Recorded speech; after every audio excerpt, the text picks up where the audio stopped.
You ever notice how everyone keeps talking about innovation, but most of what we see is just copies?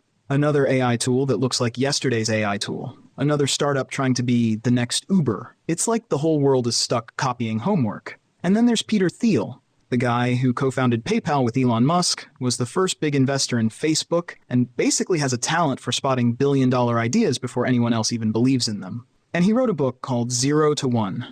And the whole message is brutally simple.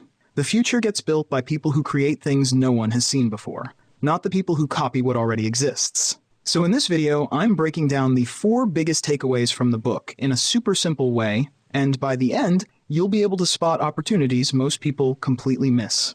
Takeaway number 1, copying versus creating. Let's really break down what Peter Thiel means by going from 0 to 1, because this is the foundation of the whole book. So Thiel says there are 2 types of progress. The first is horizontal progress. He calls it 1 to n. That's when you take something that already works and you copy it or expand it. Like one successful restaurant becomes a chain, or one business model spreads across 1,000 cities. It's like the world saying, this idea works, let's do more of it. The second type is vertical progress. This is when you create something entirely new, something that didn't exist before. And it usually looks weird or impossible in the beginning, because no roadmap exists yet. Thiel says, the future we want comes from vertical progress, not horizontal. Let me give you a simple example. For centuries, humans got around on horses. If you improve horses, faster horses, stronger horses, that's horizontal progress. But the second someone invented the first car, we didn't need faster horses anymore. The world jumped. That's vertical. Now here's where people get the idea wrong. They think, oh, so if no one has done it before, that means I'm innovative. Sometimes no one has done it before because it's just a terrible idea, like an underwater library or a smart toaster that texts you motivational quotes. Thiel isn't telling you to be different just for the sake of being different.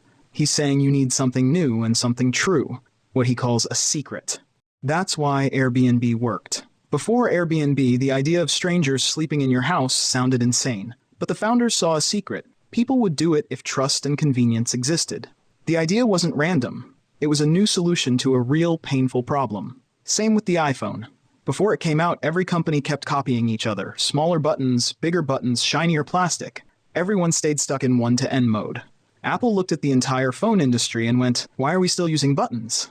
That wasn't an improvement. That was a leap. A complete jump from a world of tiny keyboards to a world of touchscreens. Let me ask you something. When you look at the thing you're working on, your side project, business idea, channel, whatever, are you actually creating something new? Or are you doing a slightly modified version of something that already exists? Because the moment you answer that honestly, you can start making real breakthroughs. Takeaway number 2, the contrarian truth. Thiel asks this super simple question. What important truth do very few people agree with you on? It sounds like a riddle at first, but this question is basically a cheat code for finding 0 to 1 ideas. Because most people don't fail from lack of intelligence.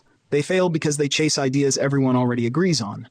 And if everyone agrees, that means thousands of people are already building it, copying it, competing on it, which makes it almost impossible for you to stand out.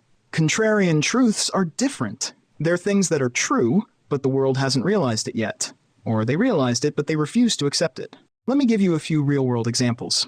For years, the belief was, attention spans are shrinking. No one wants long content. And then 2 guys sit in a room for 3 hours talking about aliens and neuroscience, and suddenly millions are listening. The contrarian truth was, people crave deep conversations, as long as they're interesting. And here's where Thiel's idea becomes super practical for your own life. A contrarian truth is usually hiding in plain sight. It shows up as things you notice that other people ignore. It's when you say, wait, why do we do it this way?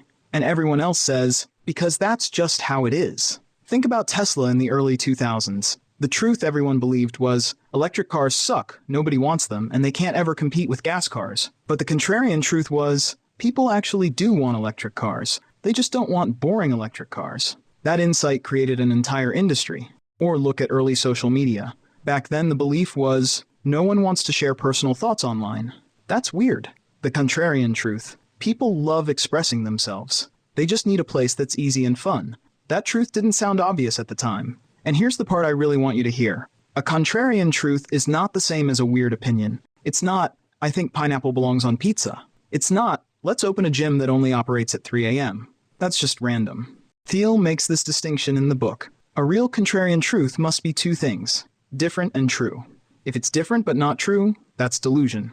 If it's true but not different, that's obvious. So let me ask you this, and think about it honestly. What's something you believe that people around you brush off? What's a pattern you've noticed that others don't? What frustrates you because you can't believe no one has fixed it yet? These are clues, real clues. Whatever it is, that thought, the one that makes people say, "Really? You think that?" could be your 0 to 1 idea.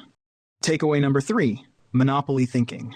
Thiel says, competition sucks. When you compete, you basically volunteer to live in a constant cage fight. You spend all your time watching what other people do, reacting to it, trying to survive instead of trying to innovate. It's like fighting over the last slice of pizza with 5 siblings. No one wins. Everyone leaves annoyed. Now compare that to a monopoly. Thiel doesn't mean the evil, cartoon villain kind.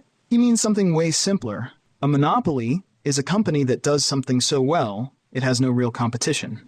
And the perfect example, the one Thiel keeps returning to, is Google. Think about search engines today. If you want to look something up, you don't say, "Let me Bing that real quick." You say, "Google it." Google isn't just a website, it's a verb. That's how deeply they dominate their category. But Google didn't start as a giant tech empire. They didn't begin with Gmail, YouTube, Google Maps, ads, Android, Chromebooks, none of that. They started with one tiny, ridiculously specific problem: search. At the time, search engines sucked. They were slow, messy, full of spam, and nobody really trusted them. Competitors like AltaVista and Yahoo didn't even treat search like a priority. It was some side feature buried in a million other things. Google saw a tiny opening that everyone else ignored. They said, "Let's just be the best at search." So while Yahoo and the other giants chased 100 different features, Google quietly built a monopoly around the one feature people desperately needed to actually navigate the internet. And here's the lesson. Big monopolies always start as small monopolies. If Google tried to launch every product they have today back in 1998, they would have died instantly. And this is where the idea becomes insanely useful for your own life. You don't win by trying to be better than everyone in a giant category. You win by narrowing the category until you can dominate it. Takeaway number 4, definite future. Thiel basically says the future comes in 2 forms: the one you plan and the one you get dragged into. And most people, they get dragged. They drift. They see what happens. They treat life like a river current and hope they don't smash into a rock. Thiel calls this mindset indefinite thinking. Basically, floating around hoping things work out. He says the world is full of indefinite optimists. People who believe the future will be great, but have absolutely no plan for making it happen. It's like saying, "Yeah, I'll be successful someday," and then doing the same thing every day, waiting for some magical sign from the universe. But the people who actually shape the world think differently. They practice definite optimism. They believe the future can be better, and they create a plan to build it. They don't leave it to randomness. Facebook didn't become Facebook because Mark Zuckerberg accidentally spilled Mountain Dew on a keyboard and $1 billion algorithm appeared. There was a clear vision: connect people, make the world one giant digital graph. Then they executed step by step. Same with SpaceX. People joke about Elon Musk all the time, but he literally has a plan to colonize Mars. A real plan, with dates, stages, rocket specs, timelines, and backups for the backups. Thiel says this kind of planning is rare now. Our world celebrates flexibility and seeing where life takes you.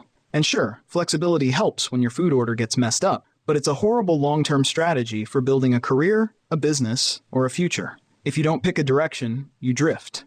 And drifting never leads to 0 to 1 moments. So let me make this super practical, because thinking big can feel intimidating. You don't need a 25-year master plan. You just need a definite direction for the next few years, something you are intentionally building toward.